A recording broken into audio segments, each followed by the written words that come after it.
नमस्कार दोस्तों, शाम के 7 बज चुके हैं। मैं आपके साथ रूपाली शर्मा। आप देख रहे हैं न्यूज हब। 2024 के लोकसभा चुनाव से पहले खबर आ रही है कि बॉलीवुड स्टार अक्षय कुमार राजनीतिक पारी खेल सकते हैं। जी हां दोस्तों, एक इंटरव्यू के दौरान ये पता चला है कि बॉलीवुड स्टार खिलाड़ी अक्षय कुमार 2024 के चुनावों में खेला कर सकते हैं। बीजेपी की ओर से उन्हें चंडीगढ़ या दिल्ली की किसी सीट पर टिकट दिया जा सकता है।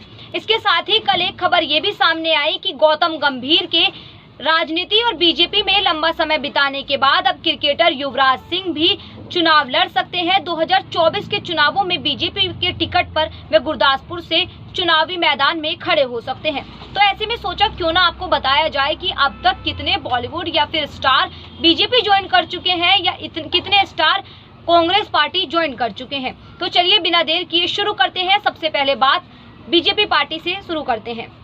तो दिवंगत विनोद खन्ना साल 1997 में उन्होंने बीजेपी ज्वाइन की थी, जिसके बाद पहली बार वो गुरदासपुर से सांसद चुने गए। विनोद खन्ना ने 2004 में चुनावी हैट्रिक खेली और ऐसा माना जाता है कि एक समय पर विनोद खन्ना बीजेपी के बड़े स्टार प्रचारक हुआ करते थे। बॉलीवुड में ड्रीम गर्ल के नाम से अब पहचानी जाने वाली हेमा मालिनी ने भी बीजेपी का ही हाथ थामा और वह मथुरा से बीजेपी के टिकट पर सांसद हैं। इसके बाद अगर हम बात करें अनुपम खेर की पत्नी किरण खेर की, तो किरण खेर भी बीजेपी के साथ ही हैं। 1998 के आसपास उन्होंने बीजेपी का हाथ थाम लिया था और इनकी खास बात यह है कि ये बीजेपी की राजनीति में तो सक्रिय है ही है, इसके साथ ही ये अपनी फिल्मी दुनिया में भी सक्रिय नजर आती है। वरना अमूमन तौर पर देखा जाता है जो नेता किसी पार्टी में शामिल हो जाते हैं तो उनका अपने स्ट्रीम से, अपने जिस भी काम को वो करते हैं उससे उनका कटाव हो। भोजपुरी सिनेमा की बात करें तो पहला नाम रवि किशन का आता है। रवि किशन ने 2017 में भारतीय जनता पार्टी को ज्वाइन किया था। मनोज तिवारी जो भोजपुरी के एक बड़े एक्टर हैं, उन्होंने बीजेपी को ज्वाइन किया था और वो दिल्ली से सांसद हैं बीजेपी की सीट पर। इसके बाद अगर हम बात करें, महाभारत में युधिष्ठिर का किरदार निभाने वाले गजेंद्र चौहान भी बीजेपी में ही शामिल हैं।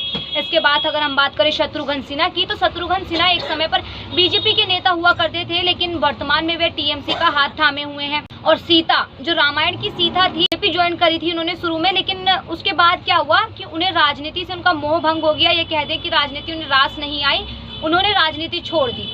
इसके बाद रामायण के जो रावण है वो भी बीजेपी का ही हाथ थामे हुए थे। इसके साथ परेश रावल की अगर हम बात करें, परेश रावल भी बीजेपी से ही थे और वो अहमदाबाद संसदीय क्षेत्र से सांसद रह चुके थे। सनी देओल की अगर हम बात करें तो सनी देओल भाई वो भी बीजेपी में ही शामिल थे और वे लगातार पंजाबी मैदान से राजनीति में उतरते हैं और वो बीजेपी के स्टार प्रचारक कहे जा सकते हैं। पंजाब में एक अच्छी पकड़ उनके द्वारा बनाई जा सकती है।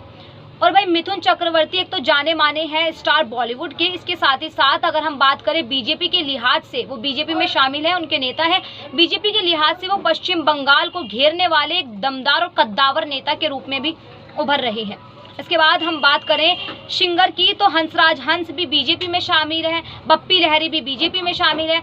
खल्लास गर्ल के नाम से पहचानी जाने वाली ईशा कोप्पिकर भी जो मशहूर एक्टर हैं वो भी बीजेपी का हाथ थामे हुए हैं। दिनेश लाल जो भोजपुरी सिनेमा के बड़े स्टार हैं वो आजमगढ़ से बीजेपी से चुनाव लड़ रहे हैं।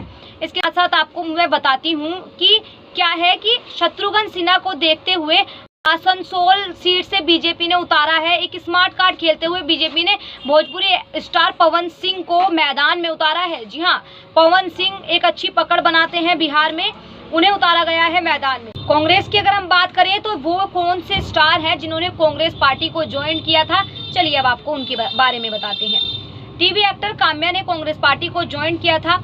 इसके बाद काम्या के बाद अगर हम बात करें, बिग बॉस फेम अर्शी जो बिग बॉस की एक चर्चित कंटेस्टेंट रह चुकी हैं, उन्होंने भी कांग्रेस पार्टी का हाथ थामा था, लेकिन ये साथ लंबे समय तक नहीं चला, उन्होंने कांग्रेस पार्टी को अलविदा कह दिया।